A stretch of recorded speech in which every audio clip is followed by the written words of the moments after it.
খাইয়ে দাও আমাকে। মানে? মানে বুঝো না? বিরিয়ানি খাইয়ে দাও আমাকে। কেন? আপনি আপনার নিজের হাতেই ওটা দিয়ে খান।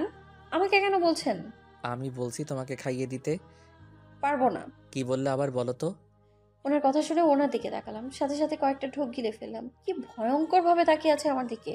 ভয়ে তো রীতিমতো হাত পা কাঁপছে আমার।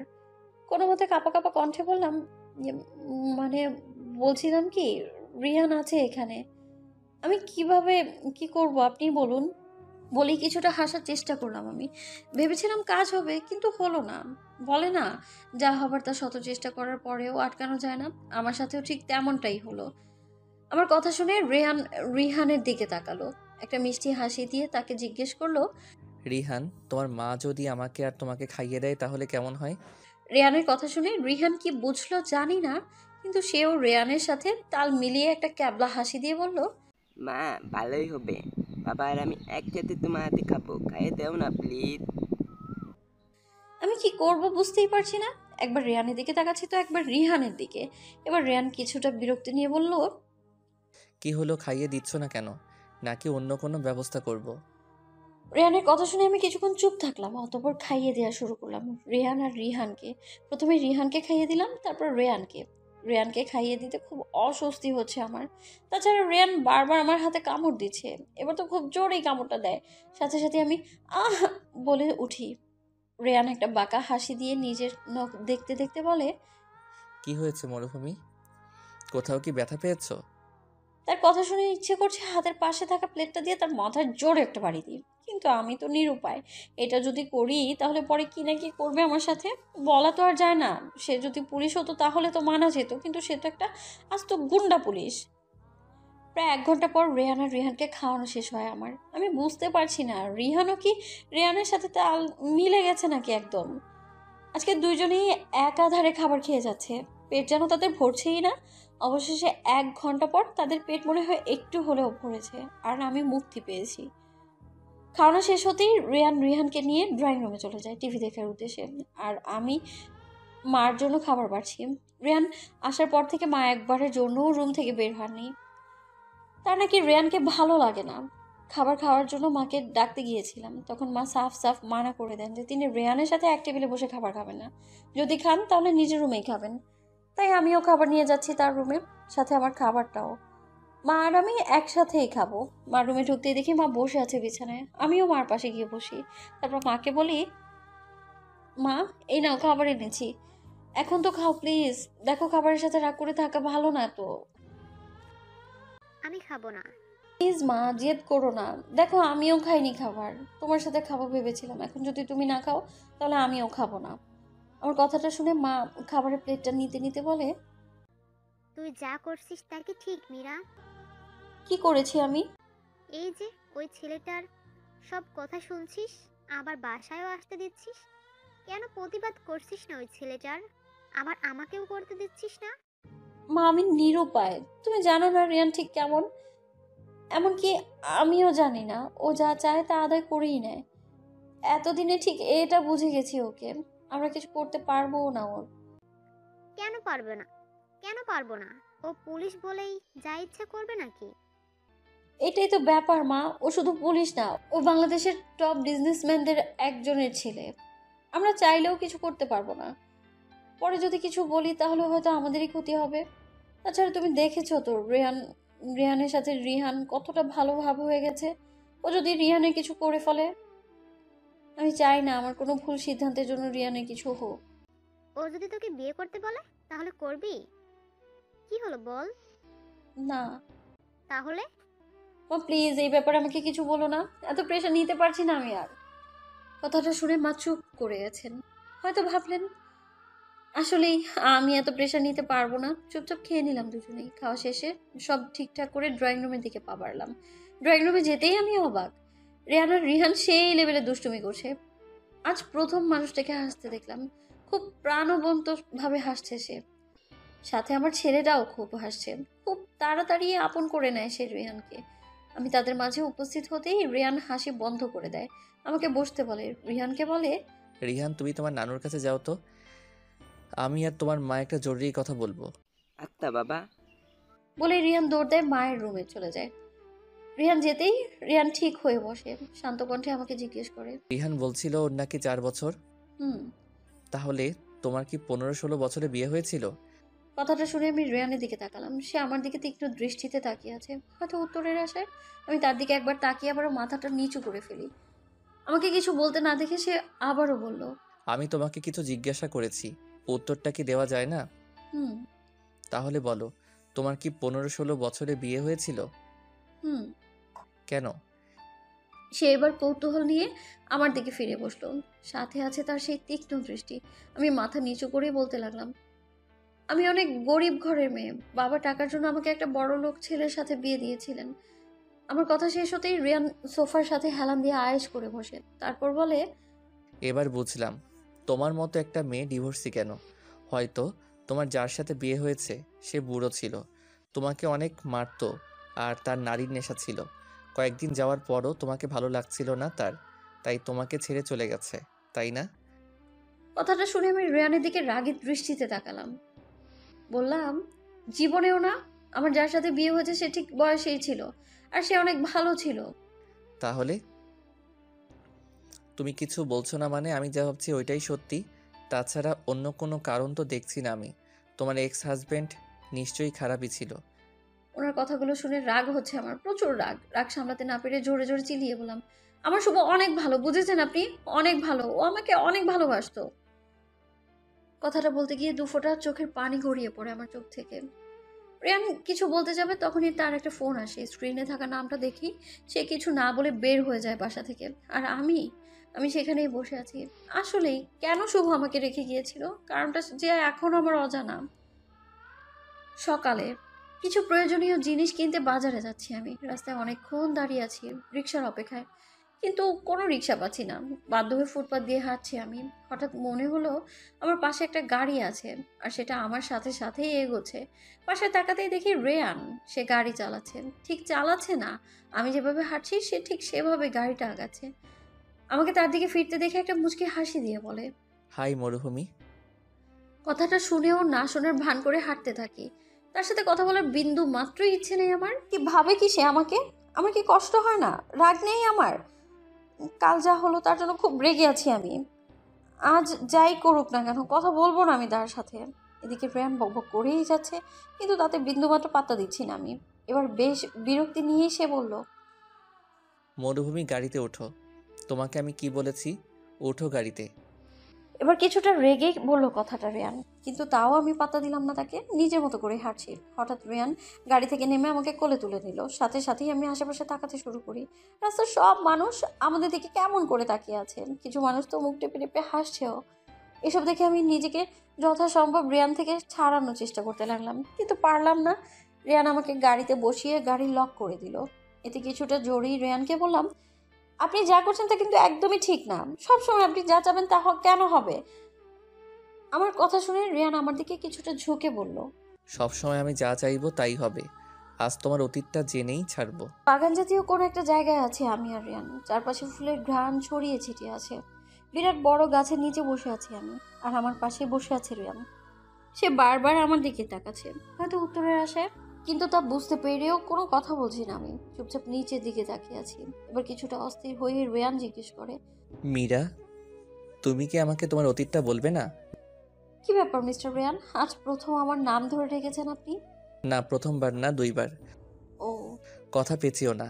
যা জানতে চাই তা তাড়াতাড়ি বলো, না হলে। তার কথাটা শেষ হওয়ার আগেই আমি বলতে শুরু করলাম, আপনাকে তো বলেছিলাম আমরা অনেক গরিব। বাবা লালন পালন করতে পারতেন না আমার, তাই 16 বছর বয়সেই বিয়ে করিয়ে দেন আমাকে। যার সাথে আমার বিয়ে হয়, বিয়ের আগ পর্যন্ত তার কোনো কিছুই আমি জানতাম না। শুধু জেনেছিলাম সে অনেক বড়লোক, আমাকে অনেক সুখে রাখবে। আমিও মেনে নিলাম। এছাড়া যে কোনো উপায়ও ছিল না আমার। না খেয়ে থাকা তো বিয়েটা করে ফেলাই উত্তম মনে করেছিলাম তখন। যা কিছুই হোক না কেন, দুমুঠো ভাত তো খেতে পারবো। আপনি কালকে একটা কথা বলেছিলেন না, হয়তো আমার স্বামী বুড়ো হবে, অথবা তার নারীর নেশা আছে। বিয়ের আগে আমার সেটাই মনে হয়েছিল। নাহলে আমার মতো একটা গরিব মেয়েকে একজন বড়লোক ছেলে বিয়ে করবে কেন? কিন্তু আমি ভুল ছিলাম। বিয়ের রাতে যখন তাকে দেখলাম তখন তো আমি পুরোই অবাক। একজন সুপুরুষ আমার সামনে বসেছিল। সত্যি বলতে এত সুন্দর পুরুষ আমি কখনো দেখিনি। তখনই তার প্রেমে পড়ে গিয়েছিলাম আমি। সে রাতে অনেক কথা বলি আমি তার সাথে। কথায় কথায় জানতে পারি তার নাম শুভ। সে নাকি আমাকে একটা পার্কে দেখেছিল। তখনই আমাকে পছন্দ হয় তার। আর আমার বাবার কাছে বিয়ের প্রস্তাব দেন। উনি অনেক ভালো ছিলেন, আমার অনেক খেয়াল রাখতেন।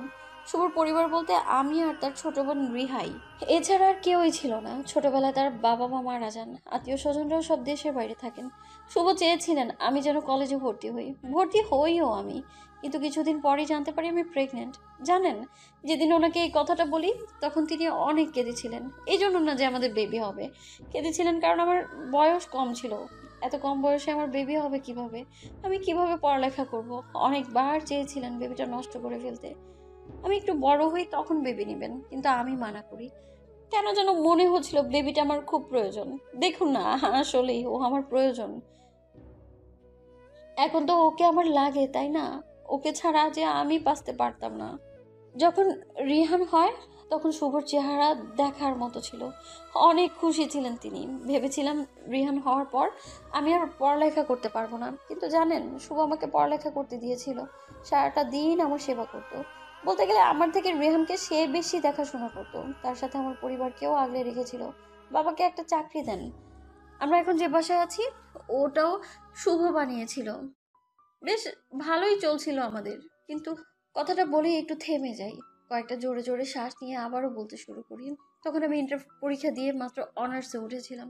বেশ ভালোই কাটছিল আমাদের সংসার, আনন্দে শেষ ছিল না কোথাও। কিন্তু হঠাৎ একদিন শুভর একটা জরুরি কাজ পড়ে যায়। তাকে ইমার্জেন্সি আমেরিকা যেতে হবে। সবার কাছ থেকে বিদায় নিয়ে সে ওই দিন রাতেই চলে যায় আমেরিকা। আমার স্পষ্ট মনে আছে, যাওয়ার আগে সে বলেছিল আমেরিকা থেকে খুব জলদি চলে আসবে আমাদের কাছে, কিন্তু আসেনি জানেন। তখন যে গেল না, এখনো পর্যন্ত সে আর আমাদের কাছে ফিরেনি। আমার দোষ কি ছিল আমি জানি না, তবে ও আমেরিকা যাওয়ার 20 দিন পর আমাদের কাছে একটা চিঠি আসে। সেখানে লেখা ছিল আমি যেন আমার বাবা বাড়ি চলে যাই। ও নাকি চায় না আমি ওর বাড়িতে থাকি। শুভ ওর বোনকেও নাকি বলেছে যেন আমি এই বাসায় না থাকতে পারি। আমাকে যেন ঘাট ধাক্কা দিয়ে বের করে দেওয়া হয় ওদের বাড়ি থেকে। তেমনটাই হয়। তবে এতটুকুতেই সীমাবদ্ধ ছিল না। আমার বাবা যে ওদের কোম্পানিতে চাকরি করতো, সেখান থেকে তাকে ঘাড় ধাক্কা দিয়ে বের করে দেওয়া হয়। বাবা অনেক বুড়ো ছিলেন, এত কিছু একসাথে নিতে পারেনি, তাই হয়তো অসুস্থ হয়ে যান। কথাগুলো বলতে গিয়ে কথা বারবার আটকে যাচ্ছিল আমার, তবুও নিজেকে সামলে নিলাম। তারপর আবারও বলতে শুরু করলাম। এর 1 মাস পর আমাদের বাসায় ডিভোর্স লেটার আসে, সাথে 6 লক্ষ টাকাও। এসব দেখে বাবার মা দুজনেই আরো অসুস্থ হয়ে যায়। ভাগ্যক্রমে মার তেমন কোনো বড় অসুখ হয়নি, কিন্তু বাবার অবস্থা ভালো ছিল না। এই 6 লাখ থেকে 5 লাখ টাকাই বাবার চিকিৎসা করতে চলে যায়, কিন্তু তবুও বাবা সুস্থ হন না, চলে যান আমাদের ছেড়ে, এই দুনিয়াটা ছেড়ে। এরপর থেকে শুরু হয় লোকদের কথা। তারা কি বলতো জানেন, আমি নাকি একটা এটারই যোগ্য ছিলাম, সুখ জিনিসটা আমার কপালে নেই।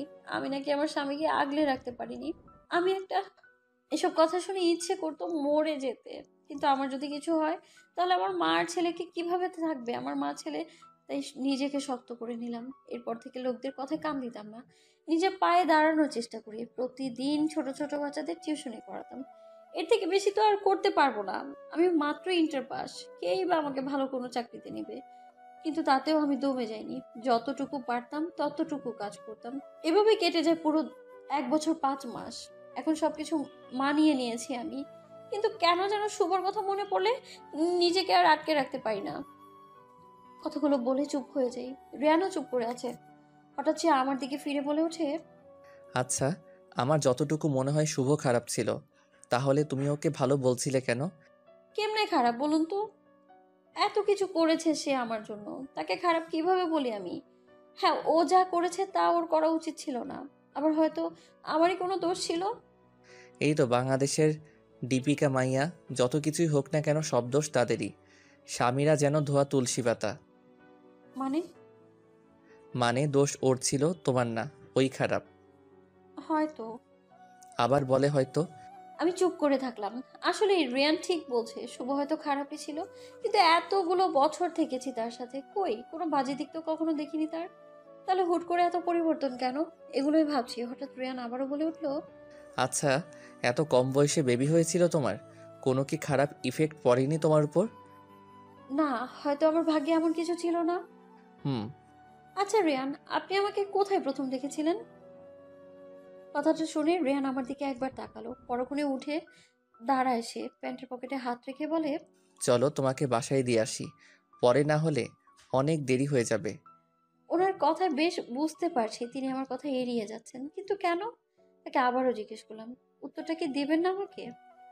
সময় আসুক, একদিন না একদিন পেয়ে যাবে। বলে তিনি গাড়ির দিকে হাঁটা ধরলেন। রাতে ড্রয়িং রুমে রিহানকে খাওয়াচ্ছি আমি, সামনেই টিভি চলছে। রিহান টিভির রিমোট দিয়ে বারবার চ্যানেল পাল্টাচ্ছে। হঠাৎ সে আমাকে বলে ওঠে, মা, মা দেখো, তোমাকে আর বাবাকে টিভিতে দেখাতে। কথাটা শুনে আমি টিভির দিকে তাকালাম। সেখানে তাকাতেই আমার চোখ বাইরে বেরিয়ে আসার উপক্রম। টিভিতে আসলেই আমাকে আর রেয়ানকে দেখাচ্ছে। আজকে সকালের ঘটনা, যেখানে আমাকে রেয়ান কোলে করে গাড়িতে বসাচ্ছে। ভিডিওটা দুবার দেখিয়ে টিভিতে একজন মহিলার আবির্ভাব ঘটে।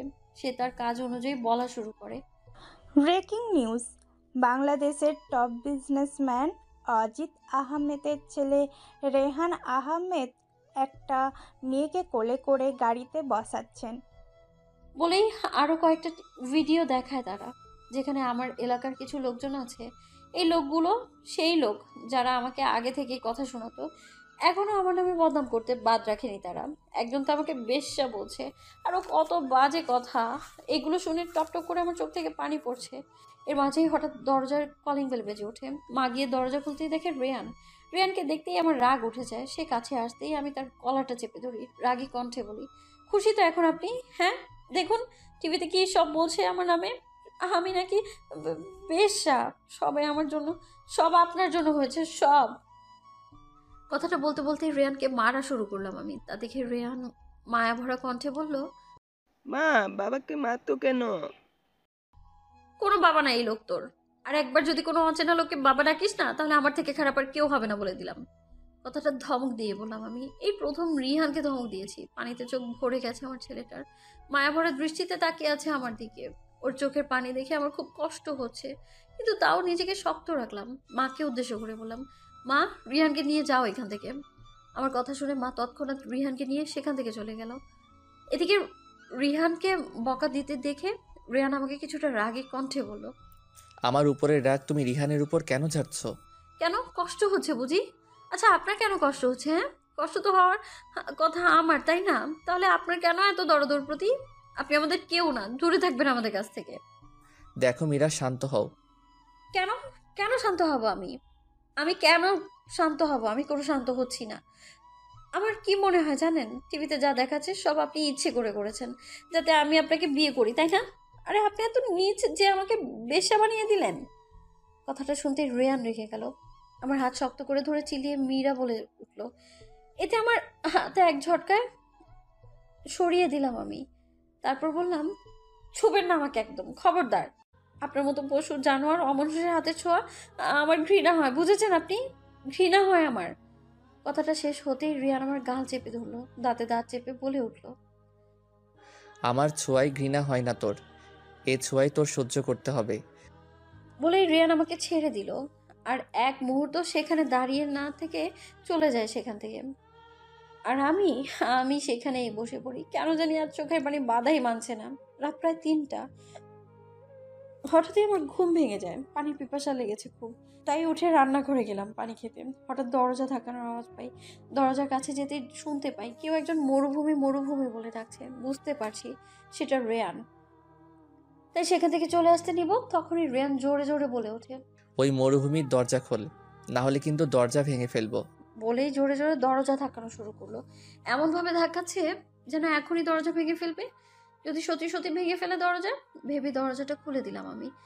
দরজা খুলতেই দেখি রিয়ান কিছু একটা বোতল হাতে নিয়ে দাঁড়িয়ে আছে আর ঢুলছে। আমাকে দরজা খুলতে দেখে সে একটা হাসি দিয়ে বলে, আই লাভ ইউ মরুভূমি। রিয়ান মুখ খুলতে একটা বাজে গন্ধ আসে আমার নাকে। সাথে সাথে চোখ বড় করে রিয়ানের দিকে তাকিয়ে বলি, রিয়ান, আপনি ড্রাঙ্ক? ইয়াপ। ড্রাঙ্ক হয়ে এখানে কি জন্য এসেছেন আপনি? তামাশা পেয়েছেন নাকি? হ্যাঁ, বেরোন আমার বাসা থেকে। নো। কি আপনোপ লাগিয়েছেন আপনি? হ্যাঁ, যান এখান থেকে। কথাটা শুনে রিয়ান তেড়ে আসে আমার কাছে। তারপর কি মনে করে বাসার দরজাটা লাগিয়ে দেয়। তা দেখে কিছুটা ভীত কণ্ঠে বললাম, দরজা লাগাচ্ছেন কেন? সে আমার কথা পাত্তা না দিয়ে তার হাতের বোতলটা আমার দিকে এগিয়ে দিয়ে বলে, মদ খাবো মরুভূমি? চলো দুজন একসাথে নেশা করি। কথাটা বলেই রেয়ান ঢুলতে ঢুলতে আমার দিকে এগোতে থাকে। এতে আমি পেছাতে থাকি। কিছুটা ধমকের সুরে রেয়ানকে বলি, দেখুন।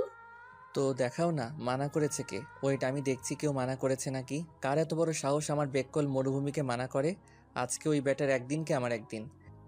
বলে নিজে চারপাশে তাকাতে শুরু করে, কেউ আছে কিনা দেখার জন্য। এদিকে আমি ব্যাককলের মতো তাকিয়ে আছি তার দিকে। নেশা করে কি এর মাথা গেছে নাকি? কি সব আবল তাবল কথা বলছে। ইচ্ছে তো করছে এক বাড়ি দিয়ে তার মাথাটা ফাটিয়ে দিই, কিন্তু এখন রাখলে তো চলবে না। তাই এই ইচ্ছেটা সাইডে রেখে শান্ত কণ্ঠে রেয়ানকে বলি, রেয়ান, এখানে কেউ নেই, আপনি আর আমি আছি শুধু। তাহলে তো ভালোই হলো, যত ইচ্ছে তত মদ খাইতে পারবো। কি বলো? তার কথা শুনে আমি হাসবো নাকি কাঁদবো বুঝতে পারছি না। তারে আমি কই কি আর সে আমারে কয় কি? উফ, বিরক্তিকর একটা অবস্থা। বুঝতে পারছি না রেয়ানকে বাসা থেকে বের করব কিভাবে। কোনো মতে নিজেকে সামনে নিয়ে মিষ্টি স্বরে রেয়ানকে বললাম, দেখুন রেয়ান, এখন না অনেক রাত হয়েছে বুঝলেন। এভাবে কারো বাসায় এত রাতে আসতে হয় না, লোকে দেখলে কি বলবে বলেন। আপনি প্লিজ যান এখন এখান থেকে। না, আমি যাব না। আমি আমার মরুভূমির সাথে নেশা করব। কিন্তু আমি রেগে যাচ্ছি রেয়ান, ভালোভাবে বলছি যান এখান থেকে, না হলে। না হলে কি করবা? কিছুই করতে পারবে না তুমি আমার। আমি তোমাকে বলছি, তুমি আমার সাথে নেশা করো, না হলে আমি তোমাকে চুমো দিব, তাও আবার লিপে। মানুষ এত বাজে হতে পারে, তা আপনাকে না দেখলে আমি জানতামই না। দেখুন, আমি আবারও বলছি যান আমার বাসা থেকে, নাহলে আমি কিন্তু চেঁচামেচি করব। আপনি কি চান আমি চেঁচামেচি করে লোকজন ডাকি? ডাকো, দেখি তোমার কত বড় গলা। কিন্তু আমি শিওর, ফাটা গলা যেমন তেমনই হবে তোমার গলার স্বর। তাছাড়া এতে তোমারই লস। তোমার চেঁচামেচিতে লোকজন তোমার বাসায় আসবে, আমাদের এইভাবে এত রাতে দেখবে, তারপর অনেক বাজে বাজে কথা বলবে, অ্যান্ড লাস্টে আমাদের বিয়ে দিয়ে দিবে। রেয়ান, আপনি এত বাজে কেন বলুন তো? এত কিছুর পরও আমার সামনে আসতে আপনার লজ্জা করে না? কিভাবে বলছেন এগুলো? মাতাল অবস্থায় থেকেও এত বাজে কথা বলছেন আপনি। হ্যাঁ বলছি, কারণ এই মদের নেশা আমাকে গ্রাস করতে পারে না। কে পারে জানো? তুমি। তোমার নেশা যে আমাকে খুব বাজেভাবে গ্রাস করেছে, চাইলেও সেখান থেকে বের হতে পারবো না। মাতাল অবস্থায় থেকেও বারবার তোমার কথাই মনে পড়ে আমার। কি করব বলো? আমি যে নিরুপায়। তোমার বাঁধনে আমি খুব বাজেভাবে আটকে পড়েছি। আপনি জীবনেও শুধরাবেন না মিস্টার রিয়ান। এখন আপনি এগুলো বলছেন? আমার না আর এসব সহ্য হচ্ছে না রিয়ান, প্লিজ যান আমার বাসা থেকে, হাত জোর করছি আপনাকে, প্লিজ চলে যান। আপনার এসব কথা আমার শুনতে ইচ্ছে করছে না। আমার কথা রিয়ানের কানে গেছে নাকি জানি না, তবে সে কিছু না বলে দরজার দিকে যেতে লাগলো। এটা দেখে আমি ভেবেছিলাম রিয়ান হয়তো চলে যাবে, কিন্তু না। সে দরজার দিকে দুপায়ে এগিয়ে আবারও আমার কাছে এসে আমাকে কোলে তুলে নিল। তারপর আমার দিকে তীক্ষ্ণ দৃষ্টি নিক্ষেপ করে বলল, এখানে মদ খেয়ে মজা নেই, বুঝলে বড় মুভি? একটা কাজ করি, চলো ছাদে যাই, সেখানে খাবো। ছাদটা কোন দিকে বলো তো? জীবনেও বলবো না ছাদ কোন দিকে। নামান আমাকে, কোলে নিয়ে আছেন কেন আমার? আমার ইচ্ছে। আর শোনো, তোমাকে ছাদ কোথায় সেটা বলতে হবে না, আমি জানি ছাদ কোন দিকে। জাস্ট ফর্মালিটির জন্য বললাম। এখন সেটার উত্তর না দিয়ে নিজের বেয়াদবির প্রমাণ দিলে তো আমার কিছু করার নেই। কি বললেন আপনি? আমি বেয়াদব? আর ফর্মালিটি? এখানে ফর্মালিটি কি আছে? হ্যাঁ, হ্যাঁ, তুমি বেয়াদব, চরম রকমের বেয়াদব। অ্যান্ড আমার যা ইচ্ছে আমি তোমাকে তাই ডাকবো। ইচ্ছে করলে ফাজিল বস্তি সব ডাকবো। তোমার তাতে কি? হ্যাঁ, আরে আমার ব্যাপারে বলছে আর আমাকে জিজ্ঞেস করে আমার তাতে কি? মাথাটাতে গেছে নাকি আপনার? হ্যাঁ, নামান আমাকে, আর এখনই বাসা থেকে বের হন। আমার কথা তার কানে ঢুকেছে বলে মনে হয় না। সে তার মতো করে ছাদে নিয়ে যেতে লাগলো আমাকে। আমার দিকে তাকিয়ে কিছুটা রাগে কণ্ঠে বলল, ব্যাককল মরুভূমি একটা। মাথার উপরে বিশাল চাঁদ বিরাজ করছে। চাঁদের আলোয় চারপাশটা স্পষ্ট দেখা যাচ্ছে।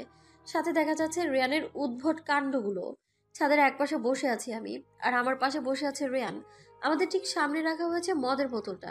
রিয়ান এক দৃষ্টিতে তাকিয়ে আছে সেটার দিকে, এমন ভাবে তাকিয়ে আছে যেন মদের বোতলটা নিয়ে তার কত শত চিন্তা। হঠাৎ সে আমার দিকে তাকিয়ে কিছুটা চিন্তিত ভঙ্গিতে বলল, আচ্ছা মরুভূমি, আমি মদের বোতলটা থেকে মাত্র এক ঢোক খেয়েছি, তাহলে বোতলের মদ অর্ধেক হলো কিভাবে? আমার অগোচরে এখান থেকে তুমি কি মদ খেয়েছো নাকি? এমতো অবস্থায় আমার কি রিয়াকশন দেওয়া উচিত বুঝতে পারছি না। মানে আমি মদ খেয়েছি এটা রিয়ানের ধারণা? Like seriously? ইচ্ছে তো করছে এক্ষুনি ছাদ থেকে ফেলে দিয়ে একে। আমি বুঝি না এটা কি ধরনের পুলিশ।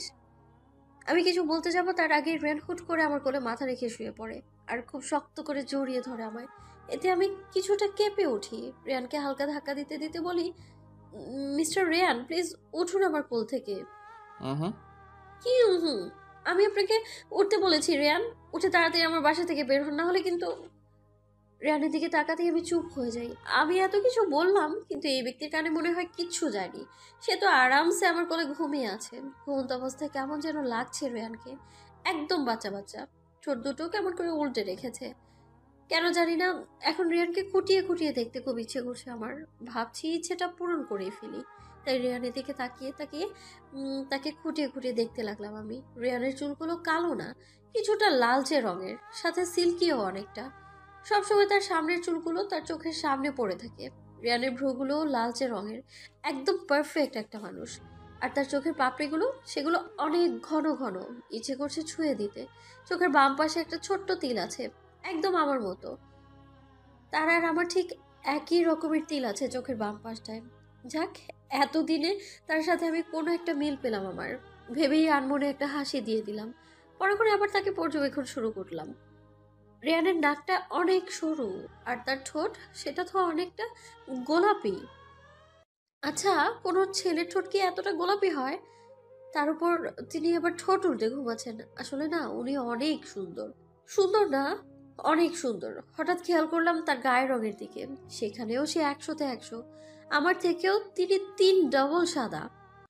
কেন যেন আমার তাকে দেখতে ইচ্ছে করছে না আর। খুব হিংসে হচ্ছে আমার। এত সুন্দর কেন তিনি, তাও আবার আমার থেকেও। ভোরের প্রথম আলো আমার চোখে পড়তেই আমার ঘুম ভেঙে যায়। রিয়ান এখনো আমার কোলে ঘুমোচ্ছে। তার দিকে একবার তাকিয়ে তাকে নিচে শুয়ে দিলাম আমি। তারপর চলে আসলাম নিচে, নিজের রুমে। সকাল প্রায় অনেক। আমি, রিহানার মা সবাই নিচে, শুধু রেয়ান ছাড়া। সে এখনো মনে হয় ঘুমোচ্ছে ছাদে। নিচে আসার পর থেকে একবারও তার কাছে যাইনি আমি। হঠাৎ কলিং বেলের আওয়াজ পাই আমরা। দরজা খুলতেই দেখি একদল রিপোর্টার্স দাঁড়িয়ে আছে। আমাকে দেখতে তারা নানা বাজে বাজে প্রশ্ন করতে শুরু করে। সাথে সাথে আমি দরজা বন্ধ করে দিই। বিরক্ত লাগছে এগুলো আমার। এসব মিডিয়ার লোক এখন আমার বাসার সামনেও চলে এসেছে।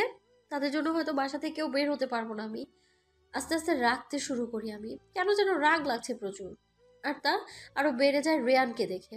সে ধীর পায়ে এগিয়ে আসছে আমার দিকে।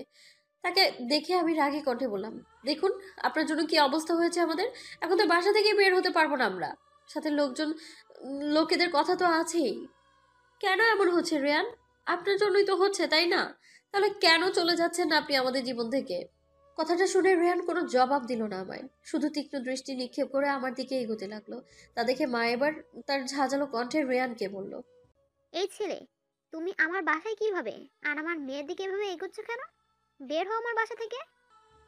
মার কথা শুনে রেয়ান তার দিকে তাকালো, কিছুটা গম্ভীর কণ্ঠে মাকে বলল, দেখুন শাশুমা, আমি এখানে কিভাবে তা আপনার না জানলেও চলবে। আর শুনুন, আমার নাম রিয়ান। আমাকে রিয়ান বলে ডাকলেই আমি বেশি খুশি হব। আর আরেকটা কথা, আপনার মেয়ে আমার আমানত, তাই ওর সাথে আমি কি করি না করি তা আপনার না দেখলেও চলবে। Is that clear? কথাটা বলে রেয়ান আর এক মুহূর্তও দাঁড়ালো না। আমাকে কোলে নিয়ে সোজা পা বাড়লো আমার রুমের দিকে। এদিকে সোফায় আরাম করে ঘুমিয়ে আছে রিহান। এতক্ষণ যে এত কিছু হলো তা যেন সে টেরই পায়নি। রুমে ঢুকতেই রেয়ান থেকে আমি নিজেকে ছাড়িয়ে নিলাম। তার কলার ধরে রাগী কণ্ঠে বললাম, এই সমস্যা কি আপনার বলুন তো? হ্যাঁ, লজ্জা বা অনুতপ্ত বোধ কোনো কিছুই নেই আপনার? কোনো কিছুই কাজ করেন আপনার মধ্যে? এত কিছুর পরও আপনি এখানে দাঁড়িয়ে আছেন। আর আপনার সাহস কিভাবে হলো আমাকে কোলে তোলার? কালকে রাতে কিছু বলিনি দেখে কি আপনি বারবার আমায় কোলে তুলে নেবেন নাকি? হ্যাঁ, কোলে নিব, 100 বার নিব, কারণ তুমি আমার আমানত। কিসের আমানত আমি আপনার? আমি কারো কোনো আমানত না, বুঝেছেন? আর আপনার তো জীবনেও না। আপনার মতো অমানুষের সাথে কোনো কথা বলতেও আমার ঘৃণা করে। তাই তাহলে তো এটার অভ্যাস করে নাও, কারণ আমাদের যখন বিয়ে হবে তখন এইগুলোই সহ্য করতে হবে তোমার। কখনো না। যার জন্য আমার চরিত্রে দাগ লেগেছে তাকে জীবনেও আমি বিয়ে করব না। আমি মরে যাব, কিন্তু আমি কখনো আপনাকে বিয়ে করব না। আমার কথা শেষ হওয়ার আগেই রেহান আমার 2 হাতের বাহু খুব শক্ত করে চেপে ধরে। নিজের মুখ আমার মুখের একদম কাছে এনে দাঁতে দাঁত চেপে বলে, কি বললি তুই? তুই মরে যাবি কিন্তু আমাকে বিয়ে করবি না, তাই না?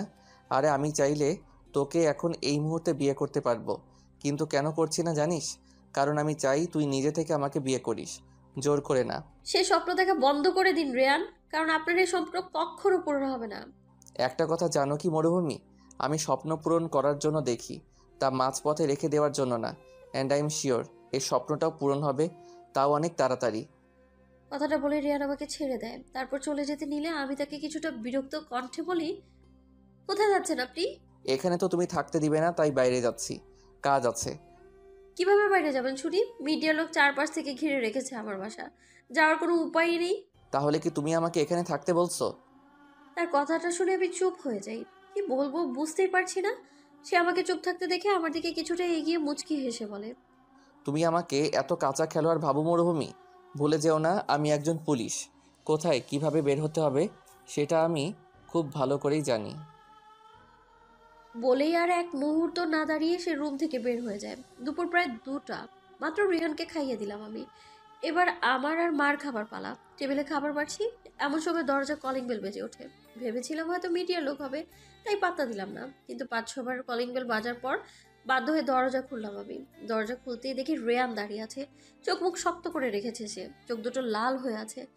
আর তার দৃষ্টি স্থির আমার চোখের দিকে। কেন জানি না রেয়ানকে খুব অস্বাভাবিক লাগছে আমার। ভালোভাবে রেয়ানের দিকে তাকাতেই আমার চোখ যায় তার হাতের দিকে। হাত থেকে টপ টপ করে রক্ত ঝরছে তার।